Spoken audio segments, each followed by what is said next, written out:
Imaginen que están frente a la puerta del templo de Salomón. Sobre ustedes se levantan dos columnas de bronce de 8 metros de alto, huecas, macizas, imponentes, pero no sostienen nada. No cargan ningún techo. No son estructurales. Están ahí por una razón que ningún sacerdote les ha explicado.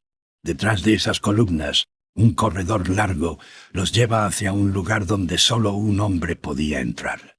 Una vez al año, un solo día. Y si cometía un error, moría. Dentro de ese lugar había dos figuras de oro macizo, de 4 metros y medio de alto. Y lo que esas figuras representaban es algo que la Iglesia les ha ocultado durante 2000 años. Eso es lo que vamos a abrir esta noche. Soy Aurelio. Y en el video anterior, les conté quiénes construyeron este templo. Hoy les voy a contar qué había adentro.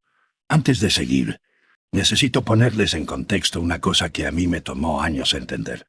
El templo de Salomón no era solamente un edificio. Era, según los textos antiguos, un modelo del universo. Flavio Josefo, el mismo historiador que mencioné en el video anterior, lo dice explícitamente en sus Antigüedades judías. Cada uno de estos objetos está destinado a recordar y representar el universo. La cortina enorme que separaba el santuario del resto del templo, de 24 metros de alto, tenía bordado un panorama de los cielos, las estrellas. El candelabro de 7 brazos representaba los 7 planetas conocidos. Los 12 panes de la proposición representaban los 12 meses del año, y los 12 bueyes de bronce que sostenían la enorme vasija de agua representaban los 12 signos del zodíaco. Eso no lo digo yo. Lo dice Josefo, lo dicen los rabinos, lo dice la tradición. ¿Y se lo enseñaron a ustedes alguna vez? ¿Les dijeron que el templo de Dios era un mapa del cosmos? Hablemos de esas dos columnas. Se llamaban Jaquín y Boaz. Primer libro de Reyes, capítulo 7, versículo 21. Jaquín, que significa Él establecerá. Firmeza, estabilidad. Boaz, que significa en Él hay fuerza, poder, potencia. Juntas representaban la dualidad, activo y pasivo, sol y luna, masculino y femenino, nacimiento y muerte, solsticio de verano y solsticio de invierno. Pero hay algo más. La enciclopedia judía, que no es un texto conspirativo, sino una referencia académica respetada, dice textualmente que estas columnas eran emblemas fálicos. Supervivencias de la Matzebá hamito-semítica primitiva, piedras sagradas que representaban la fertilidad. 2 columnas de 8 metros a la entrada del templo de Dios, que eran símbolos fálicos, y su sacerdote nunca les dijo eso, pero alguien sí lo sabe. Los masones. Cada logía masónica en el mundo tiene 2 columnas llamadas Jaquín y Boaz en su entrada. Desde hace más de 200 años, el rito de iniciación masónica comienza pasando entre ellas. Cuando yo estaba en la UNAM, en una clase de teología comparada, el profesor proyectó una imagen de las columnas del templo de Salomón. Un compañero se quedó pálido. Después de la clase, me dijo algo que no olvidaré. Me dijo, esas columnas están en mi logia, exactamente iguales, pero nunca nadie me dijo que venían de la Biblia. Y yo le respondí, y a mí nunca me dijeron que la Biblia venía de ellas. Ese día los dos entendimos que el templo no era lo que nos habían enseñado. Ahora entremos un poco más adentro. En el centro del recinto exterior estaba lo que la Biblia llama el mar de bronce. Primer libro de Reyes, capítulo 7, versículos 23 al 26. Una vasija de bronce de 4 metros y medio de diámetro, 2 metros y medio de alto. Contenía entre 44.000 y 66.000 litros de agua. Descansaba sobre las espaldas de 12 bueyes de bronce, 3 mirando al norte, 3 al sur, 3 al este, 3 al oeste. Los 4 puntos cardinales. La explicación oficial es que servía para la purificación ritual de los sacerdotes. Pero los rabinos y los estudiosos judíos dicen otra cosa. 12 bueyes, 12 tribus de Israel, 12 meses del año, 12 signos del zodíaco. Debajo del borde había 2 hileras de calabazas ornamentales que representaban el sol y la luna. La enciclopedia judía dice explícitamente que esa vasija representaba el cosmos.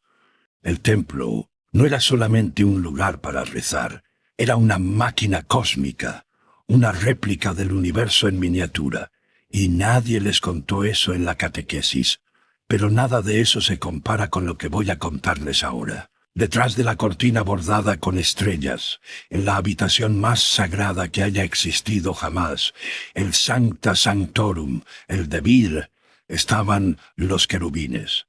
Olvídense de lo que les enseñaron. Los querubines del templo de Salomón no eran angelitos con alas de bebé. Eran figuras enormes, de 4,5 metros de alto, de madera de olivo, recubiertos de oro puro, con alas de 4,5 metros de envergadura. Las alas se tocaban de pared a pared. Según las evidencias arqueológicas del cercano Oriente Antiguo, estos querubines eran criaturas híbridas, cuerpo de león, alas de águila, rostro humano, similares a los Lamassu babilónicos, guardianes del trono. Dios era descrito como sentado sobre los querubines. No eran decoración, eran su trono. Y ahora viene lo que me dejó sin dormir la primera noche que lo leí. El Talmud de Babilonia, tratado Yoma, página 54a, dice lo siguiente. Y les pido que presten mucha atención porque esto es textual. Cuando los israelitas subían a Jerusalén durante las fiestas de peregrinación, se les retiraba el velo del Sancta Sanctorum y se les mostraban los querubines. Sus cuerpos estaban entrelazados uno con el otro, y les decían, miren, así de amados son ustedes ante Dios, como el amor entre hombre y mujer. Los querubines estaban representados en un abrazo sexual, en el lugar más sagrado del mundo, donde solo el sumo sacerdote podía entrar, y los sacerdotes corrían el velo para mostrárselos al pueblo. Como prueba del amor de Dios, el antropólogo Rafael Patai, en su libro La diosa hebrea, publicado en 1967 y reeditado en 1990, conectó esto con marfiles fenicios de la época de Salomón que mostraban figuras masculinas y femeninas en posiciones sexuales explícitas. Patai identificó la escena como un hieros gamos, un matrimonio sagrado entre Dios y su aspecto femenino, la Shekinah. Cuando los babilonios destruyeron el templo en el 586 a.C., entraron en el Sancta Sanctorum, encontraron los querubines abrazados y los pasearon por las calles de Jerusalén para humillar a los judíos, porque hasta los invasores entendieron lo que representaban. ¿Y su catecismo les contó esto? Algún padre, algún obispo, algún teólogo católico les mencionó que en el centro del templo de Dios había 2 figuras en un abrazo de amor. Pero eso no es todo, porque lo de los querubines no estaba solo. Segundo libro de Reyes, capítulo 21, versículo 7. El rey Manasés colocó una imagen tallada de Asherá dentro del templo. Asherá, la diosa, la consorte femenina de Yahvé. Y eso no está en un texto apócrifo, está en la Biblia. Mujeres tejían vestiduras para la estatua de Asherá dentro del recinto sagrado del templo. En 1975, en un sitio llamado Kuntilet Ajrud, en el desierto del Sinaí, los arqueólogos encontraron inscripciones que datan de alrededor del 800 a.C. Las inscripciones dicen textualmente, Yahvé y su Asherá, Dios y su esposa. En otro sitio, Kirbet el-Com, se encontraron inscripciones similares. Yahvé y su Asherá, repitiendo la misma fórmula. Los israelitas antiguos adoraban a Dios con una compañera femenina, y esa compañera tenía una estatua dentro del templo de Salomón. no en un rincón escondido, dentro del recinto sagrado. La Biblia misma lo registra. Pero la Iglesia lo trata como un error de los israelitas, una desviación pagana que fue corregida. Lo que no les dicen es que esa desviación duró siglos y que la propia arquitectura del templo la incorporaba. Ahora quiero llevarlos a algo que descubrieron apenas en el año 2020. Es reciente y es estremecedor. En el desierto del Negev, al sur de Israel, hay un sitio llamado Tel Arad. Es un santuario judío oficial del siglo VIII a.C., una réplica en miniatura del Templo de Salomón. Con la misma estructura, un patio, un lugar santo, un Sancta Sanctorum, 2 altares. Un equipo de investigadores analizó los residuos químicos de esos 2 altares. Los resultados fueron publicados en la revista académica Tel Aviv en el 2020. Un altar contenía restos de incienso, olíbano, eso era esperado. El otro altar contenía tetrahidrocannabinol, cannabidiol, cannabinol, cannabis. Quemaban cannabis en el altar de un templo judío oficial, mezclado con estiércol animal para que ardiera a baja temperatura y produjera humo. No es una teoría, es un análisis químico publicado en una revista científica. Y aquí viene la conexión. La Biblia menciona un ingrediente en el incienso sagrado del templo llamado Caneh Bosm. Éxodo capítulo 30. Durante siglos se debatió qué era, pero Maimónides, el sabio judío medieval más respetado de todos, lo tradujo como cáñamo indio. Cáñamo indio es cannabis. El incienso del templo de Salomón contenía 11 ingredientes. Uno de ellos era un secreto tan guardado que solo una familia, los Sabdinas, conocía la fórmula completa. Cuando los rabinos intentaron reemplazarlos, trajeron científicos griegos de Alejandría. Pudieron identificar 10 ingredientes. El 11º, llamado Ma'aleh Ashan, el que hacía que el humo subiera en una columna perfectamente recta sin dispersarse, se les escapó. El secreto murió con la familia. Y Éxodo capítulo 30, versículos 37 y 38 es claro. Cualquiera que replique esta fórmula para uso personal será cortado de su pueblo, expulsado, desterrado. Protegieron esa fórmula como si fuera un arma. Cuando el sumo sacerdote entraba en el Sancta Sanctorum una vez al año, en el día de la expiación, llevaba 3 puñados de incienso ardiendo. La habitación se llenaba de humo, y en ese humo veía una visión de Dios. Piensen en eso un momento, una fórmula secreta con un ingrediente desconocido, posiblemente psicoactivo, quemada en un espacio cerrado, frente a 2 figuras de oro en abrazo, dentro de una habitación que representaba el cielo. Eso no es lo que les enseñaron en la clase de catecismo. Ahora hay algo más que necesitan saber sobre este templo, y es que no era original. En Siria, cerca de Alepo, existía un templo llamado Ain Dara, construido entre 1300 y 740 años antes de Cristo, antes que el de Salomón. 30 elementos arquitectónicos y decorativos de Ain Dara coinciden con el templo de Salomón. La misma estructura tripartita. Pórtico con 2 columnas, sala ritual intermedia, Sancta Sanctorum elevado, la misma decoración, leones, querubines, esfinges, palmeras, las mismas dimensiones aproximadas. Pero hay un detalle en Ain Dara que quita el sueño.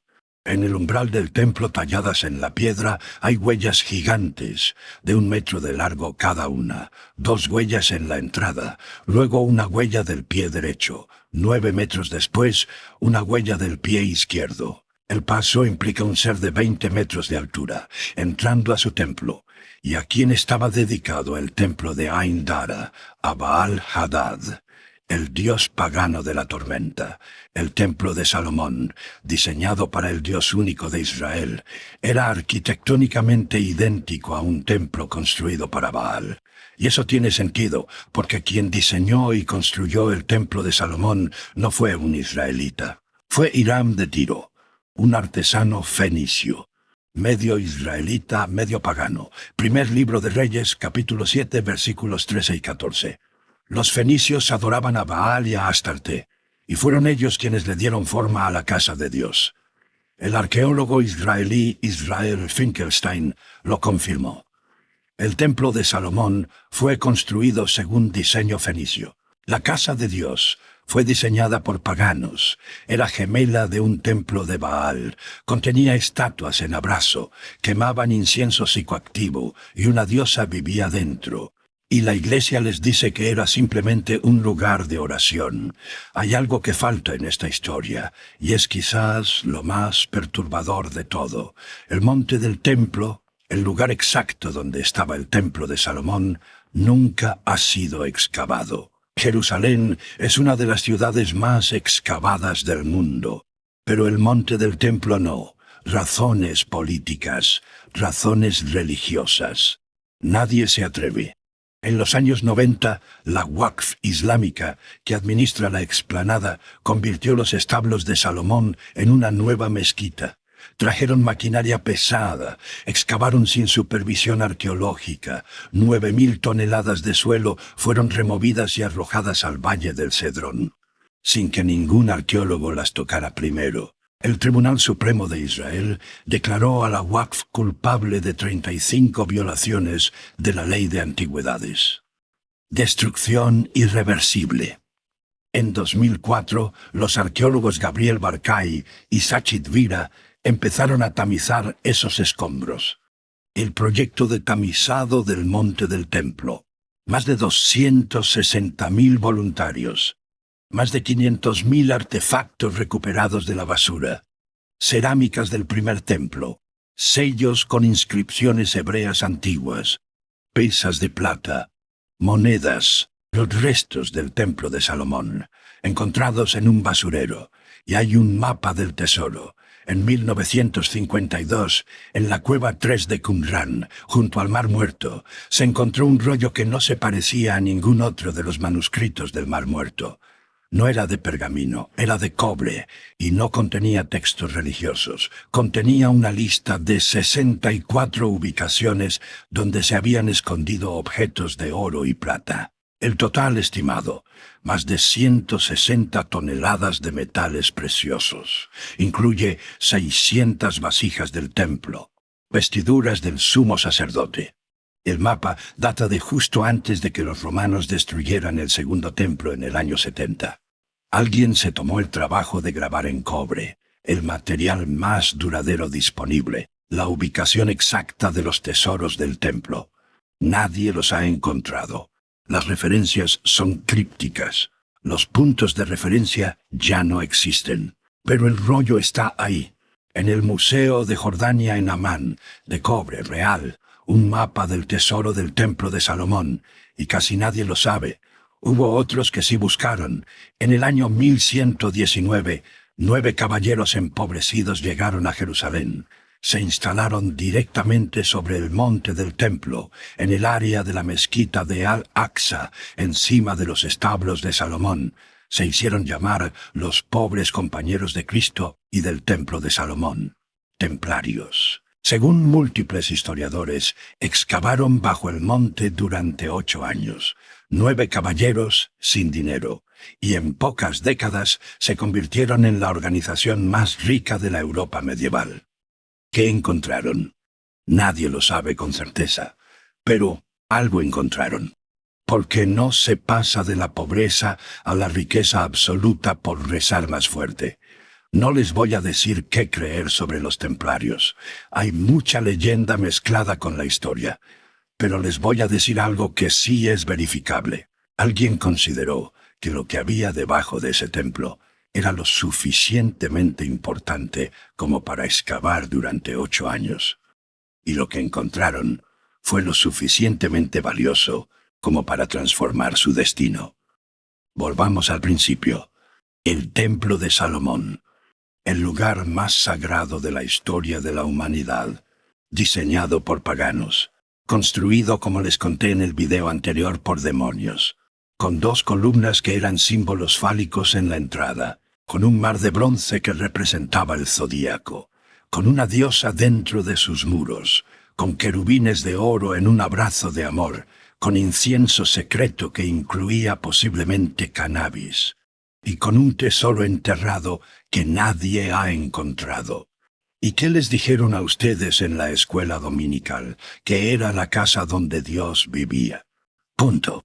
Hay una pregunta que me persigue desde que empecé a investigar esto, y es una pregunta que no tiene respuesta fácil. Si el templo de Salomón era todo esto, si contenía todo lo que les acabo de contar, si era un modelo del cosmos con simbolismo sexual y sustancias que alteraban la conciencia y diseño pagano, entonces la religión que se practicaba allí era radicalmente diferente de lo que la Iglesia enseña, y eso significa una de 2 cosas.